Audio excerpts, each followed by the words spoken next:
अस्सलाम वालेकुम नाज़रीन, आप मेरा यूट्यूब चैनल देख रहे हैं। सोहराब बरकत आपसे मुखातिब है। उम्मीद है आप खैरियत से भी होंगे, ठीक भी होंगे और महफूज भी होंगे। इस वक्त पड़ोसी मुल्क भारत में खलबली मच गई है, एक कोहराम बर्पा हो गया है। उनका सबसे बड़े शैतान हलाक हो गया है। एक बहुत बड़ी भारतीय शख्सियत, chief of the defence staff, इससे पहले आर्मी चीफ बिपिन रावत हलाक हो गया है, मारा गया है एक तैयारा हादसे में। अभी तक की जो इतलात के मुताबिक तमिलनाडु के साउथ में यह तैयारा परवाज कर रहा था जंगलों के ऊपर से, और इनका अचानक से तैयारा क्रैश होता है। एक धमाके की आवाज आती है, कंट्रोल टावर के साथ इनका राब्ता मुनक़ता हो जाता है। वहां के लोकल लोग हैं जो भागते हुए जाते हैं और जाकर देखते हैं कि आर्मी का तैयारा गिर गया है भारतीयों का, और उसमें बाद में यह कंफर्मेशन आती है कि उसमें बिपिन रावत भी शामिल थे, और बिपिन रावत के साथ साथ उनकी बीवी और 14 लोग और शामिल थे। यह इस सदी की सबसे अहम, सबसे बड़ी और सबसे खास डेवलपमेंट है।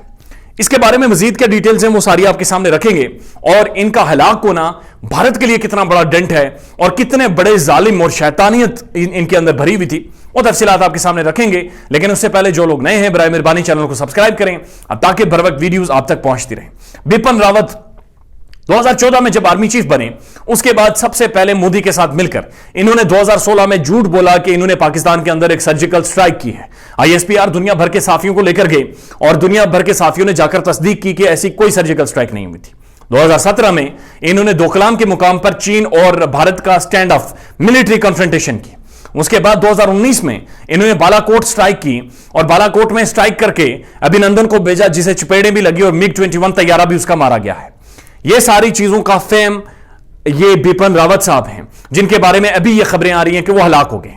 भारतीय मीडिया अभी तक ये कह रहा है कि तकरीबन 14 लोग सवार थे इस तैयारे हादसे में, और बिपिन रावत तमिलनाडु के साउथ में एक जगह पर एक लेक्चर देने जा रहे थे और अचानक से तैयारा तबाह हो गया है, और जनाब 14 लोगों में से 13 लोग मर गए। एक बंदे के बारे में भारतीय मीडिया ने अभी तक वेग सिचुएशन रखी हुई, यानी कंफर्मेशन नहीं दे रही। एक बंदे का वो कह रहे हैं कि जी कोई बंदा है, जिंदा है, उसके बारे में कोई नहीं बताया कौन है, जिंदा है। बुनियादी तौर पर वो डॉजी हो रहे हैं, एकदम से परसेप्शन नहीं बनने देना चाह रहे, और कितने बड़ा नुकसान है भारत के लिए इस वक्त, वो भी सारी सूरत-ए-हाल आपके सामने रखेंगे। पाकिस्तान में जब जनरल ज़ियाउल हक का तैयारा क्रैश हुआ था, तो बाद में पता चला था कि उस तैयारा के अंदर जो आमू की पेटियां रखवाई गई थी, उनके अंदर बॉम्ब थे जो कि ट्रेस आउट नहीं हो सके। अब इतनी बड़ी शख्सियत कि 2019 में जब इनका आर्मी चीफ की मुद्दत खत्म हो जाती है, तो chief of the defence staff एक भारत अथॉरिटी बनाता है, एक ऐसी अथॉरिटी जिसके नीचे तमाम सर्विसेज फोर्सेज आती हैं, नेवी आती है, एयरफोर्स आती है, आर्मी आती है। इन तीनों को इसके नीचे रखा गया, और नीचे रखकर यह कहा गया कि आपको जो भी डायरेक्शंस बिपिन रावत देगा आपने वही फॉलो करनी है, सर नीचे करके। क्योंकि बिपिन रावत, नरेंद्र मोदी और इनका जो होम मिनिस्टर है अमित शाह, इन तीनों का नक्सेज है, इन तीनों का गठजोड़ था, और ये तीनों सबसे ज्यादा खतरनाक हिंदुत्व नजरिया फॉलो करने वाले थे, पागल थे। ये वो लोग हैं जो गाय को अपनी मां मानते हैं। ये वो नक्सेज है जिन्होंने पूरी इस खित्ते को खतरे में डाल दिया था। बिपिन रावत की 2019 की एक स्टेटमेंट है कि मकबूजा कश्मीर में जो भी हो रहा है वो कश्मीरियों की बेहतरी के लिए हो रहा है। अब 2019 में कश्मीर में क्या हो रहा था वो मैं आपके सामने रख देता हूं। सबसे पहले कश्मीर की खुसूसी हैसियत आर्टिकल 370 एब्रोगेट किया गया, खत्म किया गया। उसके बाद कश्मीर में 10 लाख फौज भेजकर कर्फ्यू नाफिज किया गया। 10 लाख फौज कर्फ्यू नाफिज है। एक भी घर नहीं है कश्मीर का जिसके अंदर एक नौजवान को ना मारा गया हो या फिर किसी औरत की इज्जत ना लूटी गई हो। उसके बारे में इनकी स्टेटमेंट थी 2019 में कि कश्मीर के अंदर जो भी हो रहा है वो कश्मीरियों की बेहतरी के लिए हो रहा है।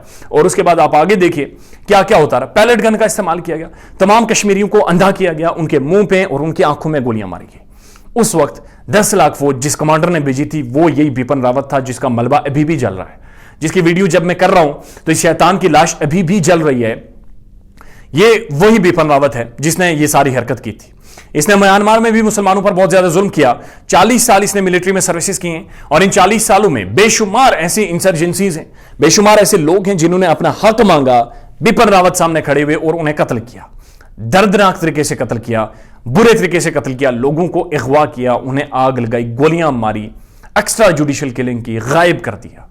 He was the master mind behind that, आज जिसकी जो आज वहां पर जल रहा है, सड़ रहा है। इंडियन एयरफोर्स का ट्वीट आया वाज़ेह तौर पर, और ट्वीट में उन्होंने ये कहा कि हमने फौरी तौर पर इस हादसे की जो इन्वेस्टिगेशन है उसको ऑर्डर कर दिया है कि चेक करें कि मसला क्या था। जहाज के अंदर खराबी थी, किसी ने प्लान किया, किसी तरह मोटिवेटेड था, या क्या चीज थी जिसकी वजह से यह तैयारा गिरा है। बहरहाल भारतीय मीडिया जो भी कहे, भारतीय एयरफोर्स जो भी करे, एक बहुत बड़ा शैतान इस दुनिया से जरूर एक बड़े शाहजहां से भारत महरूम हो गया है और ये एक बड़ी बुरी खबर है भारत के लिए। साथ साथ S-400 मिसाइल सिस्टम रूस के साथ भारत इस वक्त एक डील करने जा रहा था, $5 बिलियन की डील, तकरीबन 4,500 अरब रुपए ये बनते हैं और S-400 मिसाइल सिस्टम ये खरीदने जा रहा था। और S-400 मिसाइल सिस्टम वो चीन और पाकिस्तान को काउंटर करने के लिए खरीदना चाह रहा था और साथ साथ एक ऐसे टाइम में कि जब भारत में 60% आबादी के पास बाथरूम नहीं है, वॉशरूम वो नहीं जा सकते। और स्वच्छ भारत अभियान जो इन्होंने नेशनल लेवल पर एक ड्राइव शुरू की थी, उसका मकसद भी यही था कि किसी तरह से भारत के अंदर कम से कम वॉशरूम्स की सहूलत प्रोवाइड की जाए, वॉशरूम का जो सिस्टम है वो सारी चीजें प्रोवाइड की जाएं। लेकिन इन्होंने जो बिपिन रावत है, इन्होंने सारे पैसे इधर उधर से निकाले और $5 बिलियन की रूस के साथ डील की ताकि ये भारत की मिलिट्री बैटरी को मजबूत बनाए, मिलिट्री को तगड़ा बनाए, वॉरफेयर की तरफ लेकर आए, जंगो जदल की तरफ लेकर आए और ये काउंटर करें, ये स्टैंड ऑफ करें ममालिक के साथ और जंग करें, एक कन्फ्रंटेशन करें, ये मुख्तलिफ ममालिक में बमबारी कर सकें, झूठी सर्जिकल स्ट्राइक्स कर सकें, झूठे दावे कर सकें और मीडिया को मनोवर करके अपने हिंदुत्व नजरिए को परवान चढ़ा सकें। ये वो शख्सियत हैं। 26वें आर्मी चीफ ये बने थे, लेकिन खास तौर पर इनके लिए एक इदारा बनाया जाता है। भारत को इस वक्त बड़ा डेंट पड़ा है, भारत के लोग परेशान हैं, वो चीख रहे हैं और भारत के अंदर जो ट्विटर ट्रेंड बन रहा है वो अब भी मुसलमानों के खिलाफ बन रहा है। उस ट्विटर ट्रेंड में ये चीज देखी जा रही है कि इस सारे हादसे पर मुसलमान क्यों नहीं बोल रहे, मुसलमान क्यों नहीं अफसोस कर रहे, मुसलमान रोने की वीडियोस क्यों नहीं अपडेट कर रहे हैं और ये क्या सारा मामला है। और साथ साथ ये भी खबरें आ रही हैं कि अजीत डोवल का बुनियादी तौर पर कोई ना कोई रोल रहा है। अजीत डोवल जो उनके नेशनल सिक्योरिटी एडवाइजर हैं, उनके साथ बिपिन रावत की बेसिकली बनती नहीं थी और दोनों नरेंद्र मोदी के बहुत ज्यादा करीब थे।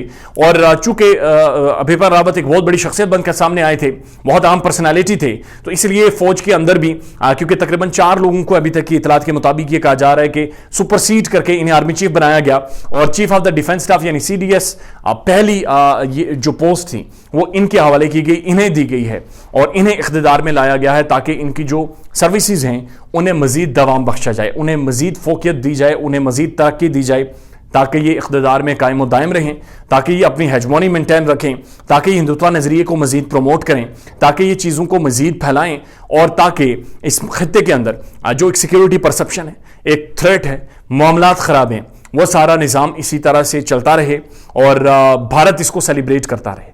बहरहाल it's a terrible tragedy, very terrible tragedy, कुछ भी कहें, एक इंसानी अलमिया है और साथ साथ बाज़ औक़ात शायद ऐसे हादसे इंसानियत की मुस्तक़बिल में इंसानियत की बेहतरी के लिए होते हैं और शायद अल्लाह का और कर्मा यही होता है और शायद अल्लाह का भी यही इंसाफ है कि जिन लोगों तक शायद इंसान नहीं पहुंच पाते उनके साथ अल्लाह बड़े अच्छे तरीके से उनका इंसाफ करता है और शायद ये इंसाफ का एक तकाजा था। शायद बिपिन रावत की बहुत बड़ी ऐसी नाइंसाफियाँ थी कि उनकी लाश को भी एक इबरत बना दिया गया, उनकी लाश को अभी तक कई घंटों से आग में झुलस रही है।